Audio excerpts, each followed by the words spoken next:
Bonjour à toutes et à tous, bienvenue dans cette nouvelle interview de Laure qui a terminé sa formation depuis quasiment un an. Ça doit faire à peu près 9-10 mois qu'elle a terminé sa formation. Alors, il n'y avait pas d'interview initiale avec Laure, elle était hyper discrète à l'époque. Mais maintenant qu'elle a pu se reconvertir à 100% dans le closing, elle va nous faire le plaisir de faire cette interview avec nous. Hello Laure, comment vas-tu? Bonjour, ça va et toi? Ben, ça va très très bien. Donc, tu as terminé la formation depuis combien de temps exactement? Neuf Eh mois, ouais, c'est ça? bien, ça va faire 9 mois, ouais, parce que j'ai commencé en octobre, il y a un an, pratiquement jour Grosso pour jour, je modo, commençais. c'est ça, Donc, c'est ça. donc ça va Et tu faire as 9 mois, commencé ouais. à closer en décembre. Fin décembre, ouais, fin C'est ça. décembre 2021. C'est C'est ça. ça. Fin décembre 2020. Fin décembre 2020, 2020. pardon, 2020. Exactement. Donc, en décembre 2021, ça C'est fera, ça. ça fera un an. Ouais, c'est Alors, ça. la question hyper simple que j'ai envie de te poser, c'est avec qui tu bosses en ce moment, grosso modo. Mais ça va être assez vite répondu. Bah, du coup, je bosse, je close pour vous, du coup. Exactement, ouais. Voilà, pour de la reconversion professionnelle, pour les formations de closing. Donc, ouais, envie de Exactement. Et faire puis, partie de l'aventure.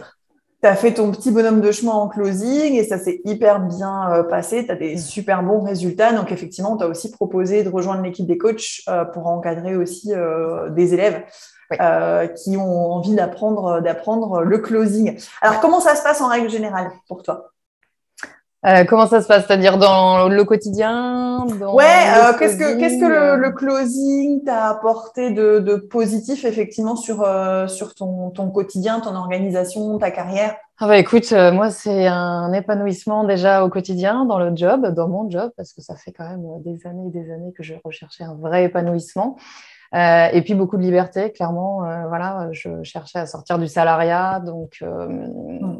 c'est vraie liberté, vraie flexibilité, plus de management, plus à subir, voilà, en tout cas, toutes les horaires, toute la culture d'entreprise qui ne me convenait pas du tout. Donc, Ouais. Et si on fait un petit flashback par rapport au moment où tu as commencé, pour que les gens comprennent exactement dans quelles circonstances en fait tu t'es reconverti dans le mm, closing, tu avais ton évaluation orale à l'époque avec moi, où je me souviens ouais. que j'étais hyper enthousiaste parce que ça s'était super bien passé et que tu m'avais fait le script comme il fallait, Mm, mm, etc.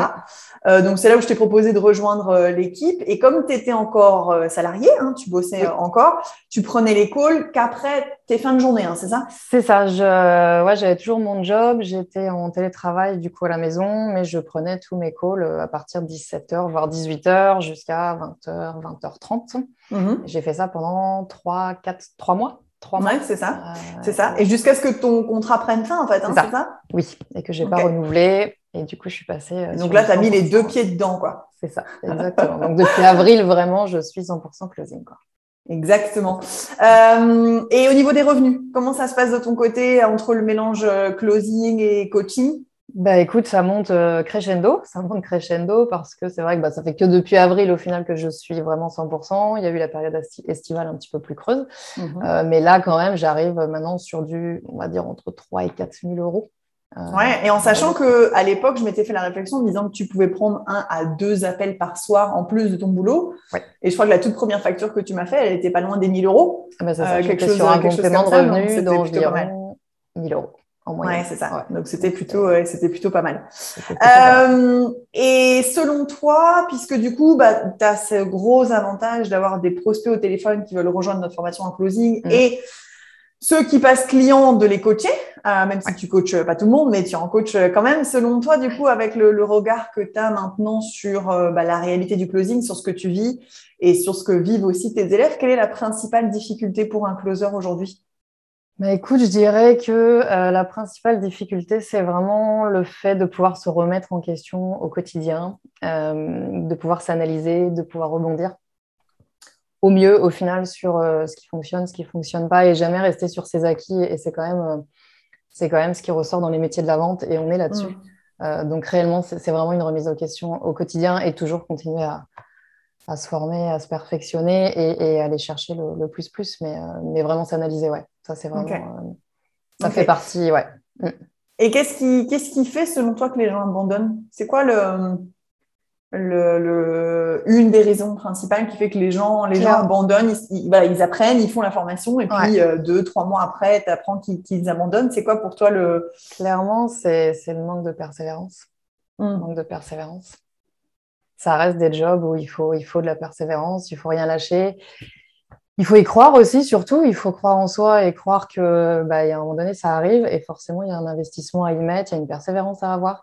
Mais derrière, ça paye. Il y a forcément quelque chose, mais il faut persévérer. Ouais, il faut Comme surtout tout pas lâcher. entrepreneur, hein, en fait. Et comme tout entrepreneur, forcément, c'est l'entrepreneuriat et c'est la vente. Donc, ouais, il faut rien lâcher, il faut être persévérant. Ouais, complètement. Et le mot de la fin, quel conseil est-ce que tu pourrais donner aux personnes qui vont regarder cette vidéo et qui hésiteraient encore un petit peu à se reconvertir au closing, qui auraient peut-être quelques peurs, quelques appréhensions? Qu'est-ce que tu as envie de leur dire aujourd'hui?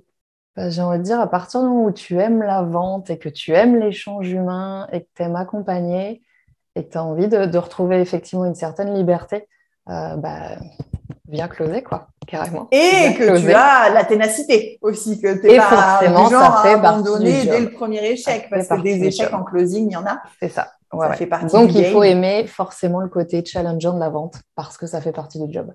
Exactement. Ouais, c'est ça. Exactement. Merci beaucoup d'avoir pris le temps de faire cette interview. C'était top. Pour toutes les personnes qui ont besoin de plus d'infos, ce sera juste ici. Vous pouvez nous laisser un commentaire, on y répondra avec plaisir.